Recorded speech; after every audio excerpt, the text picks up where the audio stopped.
हो गया, शुरू कर बेटा, साफ बनाना। देखिए 12 भाई बेटा ध्यान दें, देखिए सबसे पहले यहाँ पर दो चीजें आपके सामने हैं।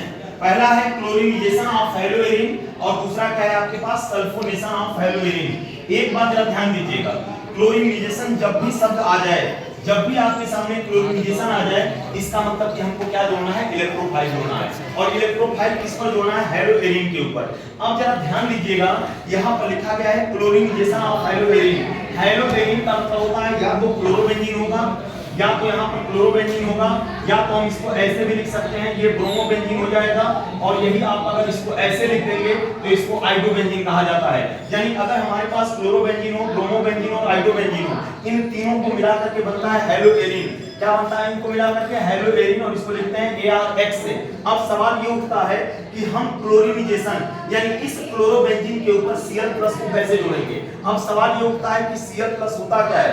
Cl+ को बेटा बोला जाता है, याद रखिएगा, इलेक्ट्रोफाइल। क्या बोला जाता है इसको, इलेक्ट्रोफाइल। और इलेक्ट्रोफाइल का मतलब होता है कि जो लोग या तो इलेक्ट्रॉन की तरफ जाएं या तो माइनस वाले की तरफ जाएं। तो कहानी क्या बनेगी, यहाँ पर सबसे पहले हमारे पास आएगा Cl2, और Cl2 के लिए यहाँ पर FeCl3 as a Lewis acid काम करता है। लुईस एसिड वो होते हैं जो लोन पेयर को एक्सेप्ट करते हैं। ये FeCl3 Cl2 के पास जाएगा और इसका कराएगा इलेक्ट्रोलाइटिक क्लीवेज। जैसे ही इलेक्ट्रोलाइटिक क्लीवेज कराएगा, एक Cl के ऊपर प्लस आएगा और दूसरे Cl के ऊपर माइनस आएगा, और कहानी ये बन के आ जाएगी कि यहाँ पर इलेक्ट्रोफाइल का निर्माण हो जाएगा। उसके बाद जैसे ये Cl+ बनेगा, इसको हम जोड़ेंगे क्लोरोबेंजीन के ऊपर। अब कैसे जोड़ते हैं ध्यान रखिएगा, कभी भी क्लोरोबेंजीन, चाहे कोई भी अगर आपके पास बेंजीन रिंग है, तो वो जब किसी भी इलेक्ट्रोफाइल को अपने पास बुलाता है तो अपने आप को माइनस में कर देता है। अब यहाँ पर कहानी क्या बनेगी कि क्लोरोबेंजीन पर हमको जोड़ना है इलेक्ट्रोफाइल Cl+ को। एक हिस्सा जोड़ा जाएगा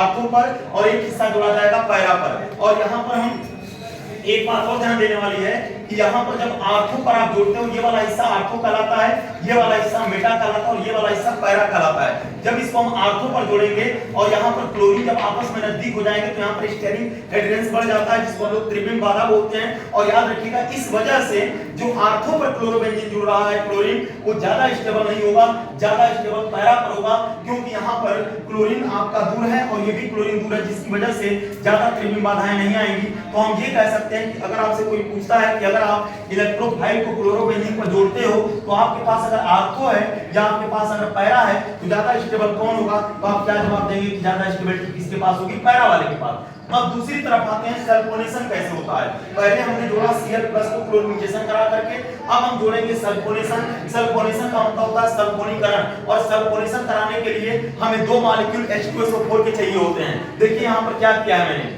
H double bond O double bond O OH OH, ये H2SO4 का स्ट्रक्चर है। और किसी भी एसिड का सबसे अच्छा नेचर ये होता है, सल्फोनेशन का मतलब होता है सल्फो ग्रुप जोड़ना है, और सल्फो ग्रुप का मतलब होता है SO3H+। और सवाल ये उठता है कि SO3H+ बनेगा कैसे। तो इसको बनाने के लिए सबसे पहले हमारे पास H2SO4 का स्ट्रक्चर चाहिए। मैंने H2SO4 का स्ट्रक्चर बनाया, और आपको अच्छी तरह पता होना चाहिए कि जितने भी एसिड हैं वो H+ को बाहर करते हैं। यहाँ पर एक H2SO4 जो लेंगे वो एज ए कैटालिस्ट काम करेगा, और एक H2SO4 क्या करेगा, उस हाइड्रोजन को जोड़ने का काम करेगा। तो यहाँ से क्या हुआ, हमने देखा कि ऑक्सीजन एक इलेक्ट्रोनेगेटिव एलिमेंट है, और ऑक्सीजन जैसे इलेक्ट्रोनेगेटिव एलिमेंट होता है, या हाइड्रोजन के इलेक्ट्रॉन को अपनी तरफ खींचता है, अपने ऊपर माइनस बनाता है, और हाइड्रोजन बेचारा अपना इलेक्ट्रॉन देकर के निकल जाता है। और जैसे ही बेटा हाइड्रोजन अपना इलेक्ट्रॉन देकर निकलता है, H+ बनता है, और ये H+ जा करके दूसरे वाले सल्फ्यूरिक एसिड के ऑक्सीजन के साथ जुड़ जाता है। क्योंकि ऑक्सीजन यहाँ पर अगर याद रखेंगे तो एक लोन पेयर इसके पास होते हैं, और ऑक्सीजन इस हाइड्रोजन को अपना लोन पेयर देता है, जिसकी वजह से